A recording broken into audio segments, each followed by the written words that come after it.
Welcome to Rediscovering China. I'm Johnny Johnson with a quick question for you. What would you say is the most popular beverage in the world? Well, with over 4,000 years of happy history going for it, I'd say it's just gotta be tea, glorious tea. And for the next 30 minutes, we're going to find out just how glorious tea can be, right here on Rediscovering China. So be there, or be a square teapot.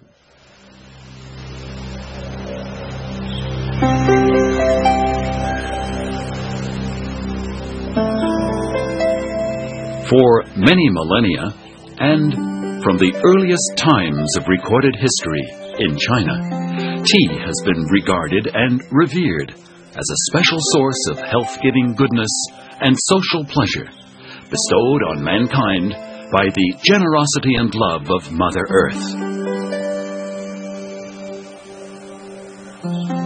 The whole process and preparation of tea and the art of boiling and steeping the brew is part of a ceremonial sharing of well-being, respect and honor between host and guests. As we cherish and savor the tea, we become united as brothers and sisters, sons and daughters of Mother Nature. In this special moment, joined and endowed by the fusion of the brew, we become children of the dragon.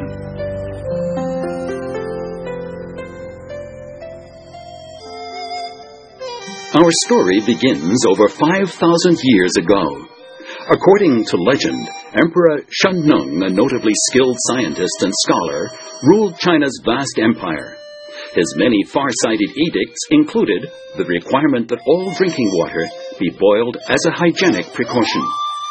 Servants began boiling water for the royal court to drink. By chance, the wind blew dried leaves from a nearby bush into the boiling water, and a brown substance was infused into the liquid.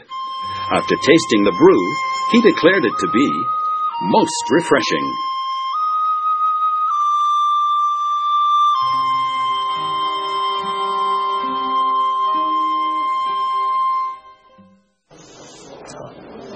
这呢是向大家介绍唐代的茶圣陆羽和他所写的茶经。那么陆羽呢是湖北天门县人，他写了世界上第一部全面论述茶的专著，被称为古代的茶圣。那么茶经呢分3卷10节，他写的茶的各个方面的内容。这呢是向大家介绍的是唐代的一套宫廷茶具。它呢是唐僖宗供奉佛祖的一套茶具，是银色鎏金的。它呢是一个完整的系列，有茶螺、茶碾等等，是迄今为止发现的等级最高、规格最高的一套茶具。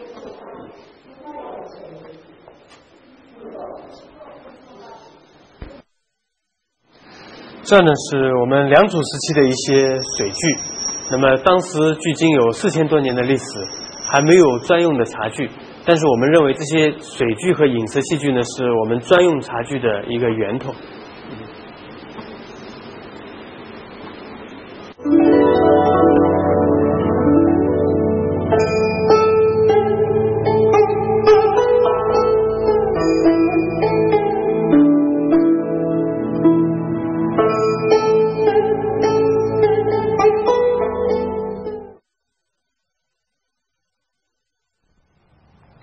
In the 15th century, China Zhou was one of the biggest, busiest, and most important harbors in the Orient, equal to that of the port city of Alexandria in ancient Egypt. China Zhou was a main export port for the merchant fleets of China's maritime Silk Road. The power of the maritime Silk Road lay in the increased speed and economy achieved by transporting merchandise by ship. Then in 1405 to 1433, famed Chinese Admiral Zhang He made the first of 7 historic trading voyages, navigating his giant commercial fleets to Southeast Asia, Africa, Arabia, and India. But long before sailing ships, horses and camels dominated the slow and perilous Silk Road. Well, this desolate place in the Gobi Desert is called Yumengwen. Now, 2,000 years ago, there was a military garrison here.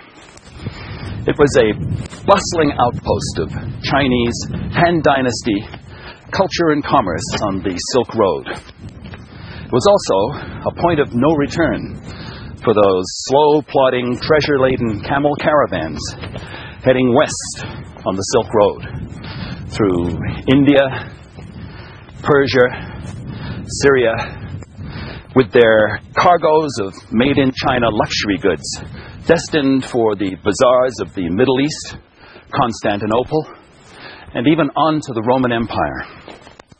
And on those long and dangerous journeys, the merchants and traders also carried with them, besides their precious silk cargoes, tons and tons of the world's most favorite beverage, tea, glorious tea, both to sell and to drink.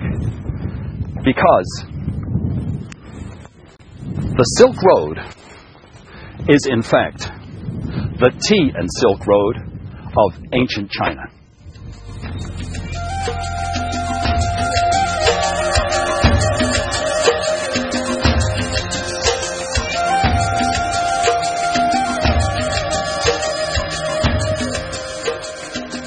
Well, I find this absolutely fantastically amazing that during the Han Dynasty, the workers actually built the Great Wall of China right across the Gobi Desert. And I'll tell you, if you come to the Gobi Desert, you see the desolation, you feel the heat. You just can't believe the work that was done. Now, why did they build the Great Wall?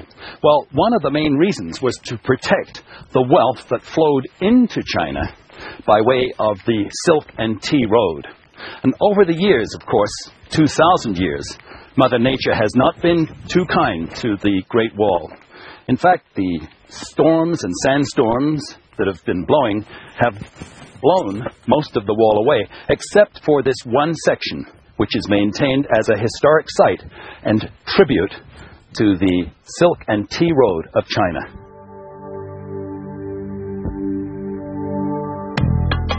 Tea has always been a vital part of China's economy. Back in the good old days of the Great Wall, it was actually used as money.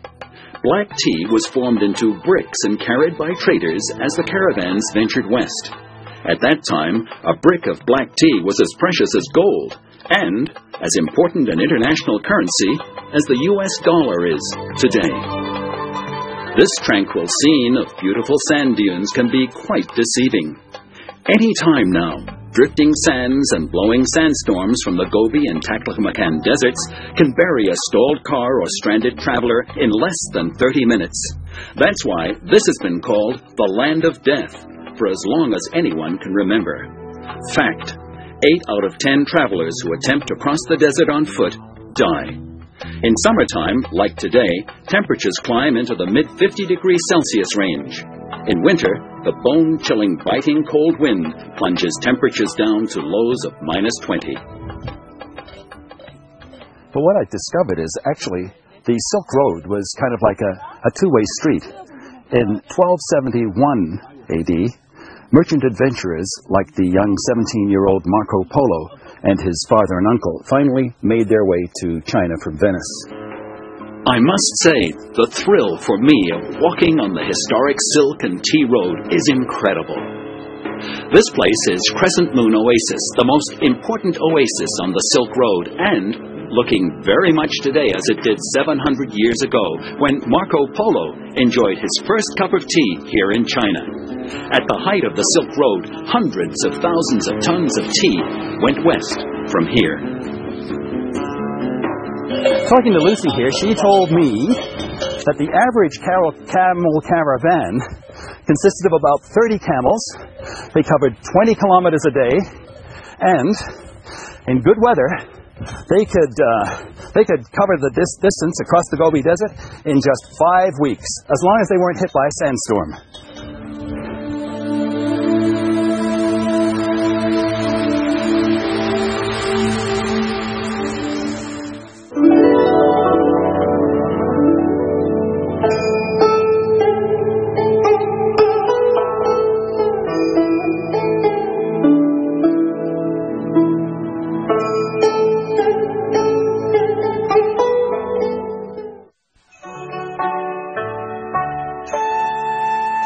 Over 1,000 kilometers south of the haunting splendor of the Gobi Desert lies the lovely lakeside city of Hangzhou. It's world famous for Longjing Dragonwell tea and was voted by my friend Marco Polo as the most beautiful city he'd ever seen.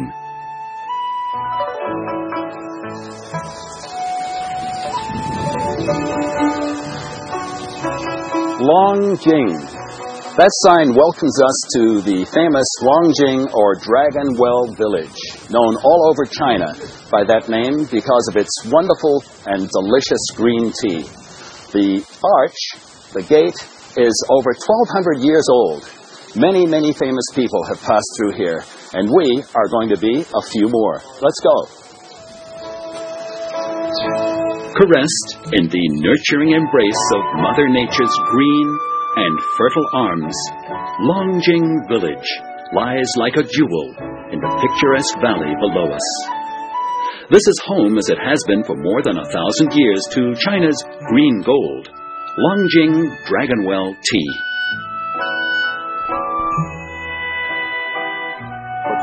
这个龙井村呢，它因为在我们这个地方这个村的位置呢，它的地理环境呢，它跟其他地方呢，如果我们到周围去看一下，它是四山为井，我们龙井的村就在井底。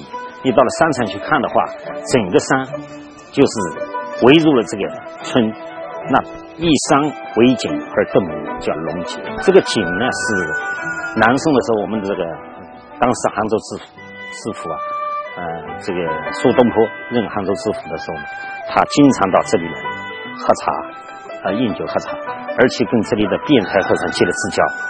他在这里喝了茶呢，每次到来了以后呢，都认为这里的茶好，水好。他当时挥动墨宝，就把这个地方作为老龙井的字，现在刻在岩石上的这3个字，就是老龙井。当时的苏东坡留下的墨宝。当时我们那个清朝的乾隆皇帝啊，6次下江南，他4次到了这个地方，他看到这个地方呢山清水秀啊，对这个地方的这个茶树，看得很好。我们的主人呢就把这个上好的茶叶拿出来给他喝，他喝了这个茶以后呢，他爱不释手。然后呢，在这个时候呢，京城来了电，要他回家，说他太后生病了。他回到家以后呢，太后当时问他，他说你到江南去拿来了什么东西，什么宝贝？他把这个好的茶叶呢夹在这个本子里，拿出来给太后看。当时这个茶叶拿来以后呢，拿出来一看，这个茶叶经过他的书本夹了以后呢，这个茶叶已经刚烧了也扁了。这个茶叶冲泡给太后吃的时候呢，太后感到这个茶叶呢，一喝的话呢，眼睛也亮了，这个精神也好了。在这个时候呢，太后说，以后把这个茶叶每年都给我们拿来给我们吃。这个从这以后呢，乾隆皇帝呢，每次到江南去呢，到这个地方就要搞一点好茶，而且指定在这个地方的茶叶每年作为他的贡品。那我们在这个地方一划呢，是18棵茶树。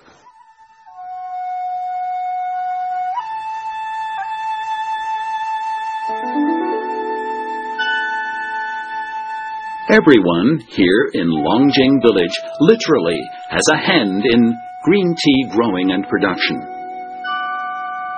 Every family has its own small tea plantation, and every home its own special tea processing room and small tea boutique. For generations, tea has connected people with nature. It's as though they live here in perfect harmony with nature. Tea is their life.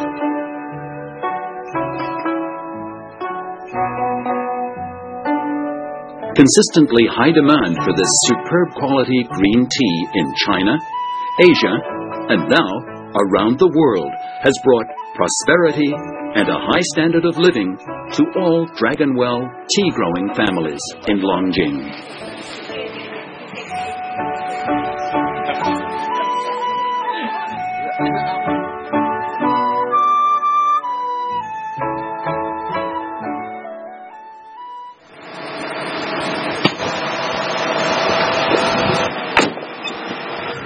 But there's much more to China's green tea story and its potent health qualities, as I discovered driving the 200 kilometers from Hangzhou into the steep mountains of Wuyi. The incredible value of annual green tea production from the mountainside terrace plantations is around $25 million a year. That's an impressive 30% of China's total tea output. I just climbed about 700 meters to get here, and I can tell you, it was worth it. I'm actually standing in the center of China's premium green tea growing country, about 2 hours from Jinhua, a small town in southeast China famous for its teas and delicious hams. Here, the altitude, the climate, and the chemical-free environment produce outstanding conditions for organic green tea. Tea with a gentle fragrance and a beautiful green color. Now, I never realized until I arrived here in the mountains of Wuyi and chatted to the local growers that the tea plant is a close relative of the privet hedge bush, found in many Western gardens. It has smooth, shiny green leaves and is one of those anomalies of the plant world, a deciduous, leaf-bearing evergreen called Camellia sinensis. 根据历史的记载，浙江武义建县有1300多年的历史，在建县的时候就已经出现有种植茶叶，生产茶叶。在五羊圈，就是现在县城这个镇，就已经出现五羊麦茶。同时，在这个五羊圈，有一个建师院。建师院就是现在的茶楼、茶馆。那个时候就是进行茶交易的这个行业。当初的茶呢，从这个水路运往全国各地。Every day from spring through summer, as the late afternoon sun begins to dip towards the west, tea pickers gather high up on the mountainsides to have their daily harvest of ripened leaves weighed and paid for by factory buyers. The freshly picked leaves are immediately sent down to the factories, just like this one, scattered in the valleys below the plantations.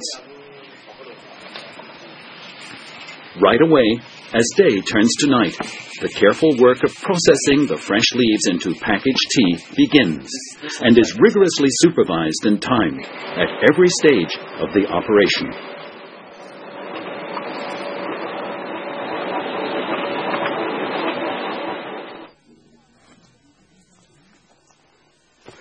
There's an old Chinese saying that goes like this: in springtime, it's the most beautiful time of the year, because that's the time to pick the new buds of tea. Well, 800 meters up here on the side of this beautiful tea plantation, a lovely mountain lake in the background, tea pickers working, I know just what they mean. Rain or shine, each of these skilled women tea harvesters picks about 600 grams of leafy buds daily.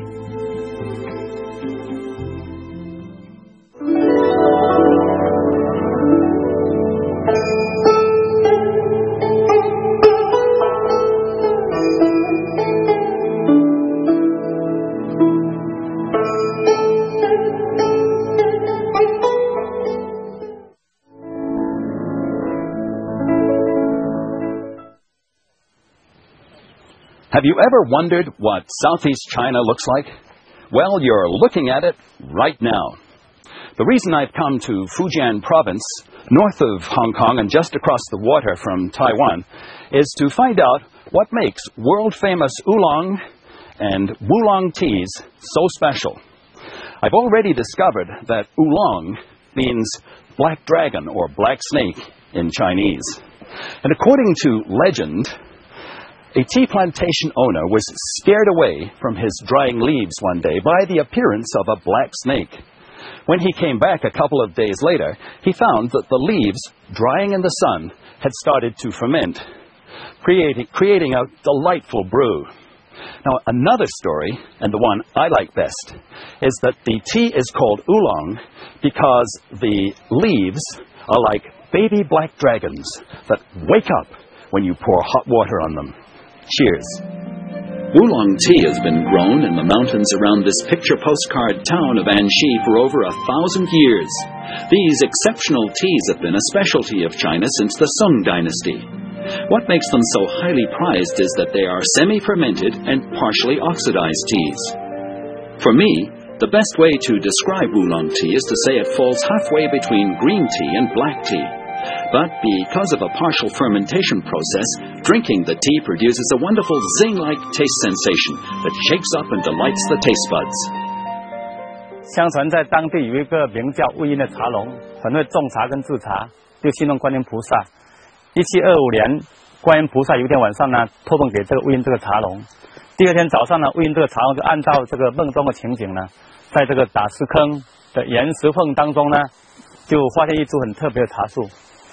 他就把这个茶树呢移种在自家的铁锅里面，精心培育，制成了这个茶的品质呢，喝过的人都称赞赞誉不口，赞誉不绝。所以他请教了一个教书先生呢，教先生认为这个茶是观音托的梦，又是种在铁锅里面，所以就跟他命名为铁观音。And this is where it all began for this zestfully stimulating brew. Ancient calligraphy, inscribed here on the rock face high in the craggy mountains, bear witness to the discovery of Iron Goddess of Mercy tea. 相传在当地有一个书生叫王世让，在1736年呢，跟几个朋友到这个后山上游玩的时候，发现有一株这个奇特的茶树，所以他就移植在这个花圃里面种植。种植完以后制成了这个茶叶呢，品质确实跟其他茶叶不一样。所以在1741年，他放招到北京去的时候呢，就把制成这个茶叶带给北京，送给这个四郎封袍。那封袍这个四郎又把这个茶叶转送给乾隆皇帝。乾隆皇帝喝过这个茶以后啊，确实感到这个茶都非常好，称赞不已。所以询问这个茶来历以后呢，不懂这个茶叫什么名字。看到这个茶叶呢，外形很漂亮，像观音一样，还有呢那个拿手上又很沉重，就美如观音，重如铁啊，所以就跟它赐名叫做铁观音。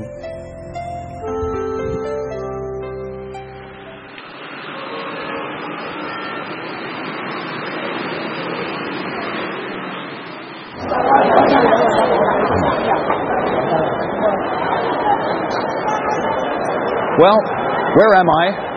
And what are all these people doing here? Good question. This is the Great Hall of the Anxi Tea Market, and these are the tea farmers and traders of Anxi, who have been doing their stuff here since the Song dynasty. You know, 50% of the world's supply of oolong tea comes from right here in Anxi. And if you throw in the supply from the rest of Fujian province, make that 80%. And just how do you determine the quality of dry, top-grade teas? Well, first with your nose, and then with your fingers. Mostly, though, it's the nose that knows. Buyers arrive here from all over China and the world, examining and buying oolong teas.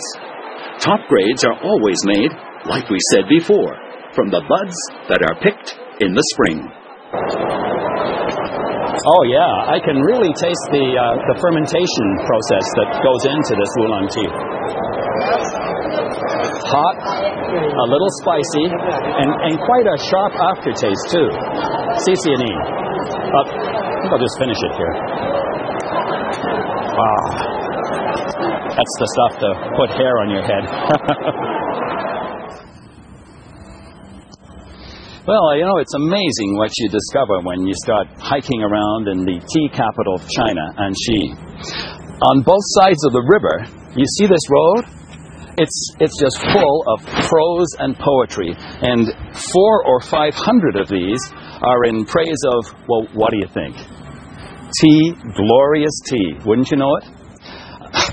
Now, I don't read very much Chinese, but what's said here in praise of tea is truly heartfelt and quite inspiring.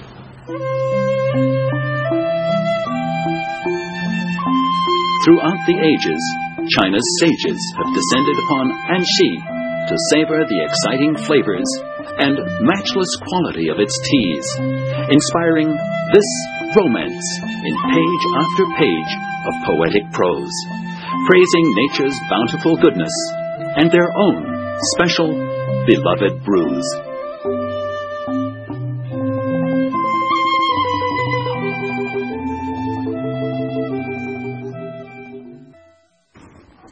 Well, this is just the end of the beginning of our story, because the tea culture covers the whole of China. It's a pretty big story for a very big country.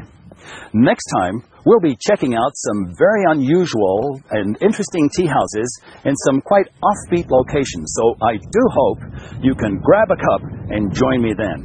Till then, I'm Johnny Johnson with a suggestion. How about you go put the kettle on, and we'll all have a nice cup of tea, because I can tell you right here in the Gobi Desert, right now, I could sure do with one. Till then, so long, take care, Xijin.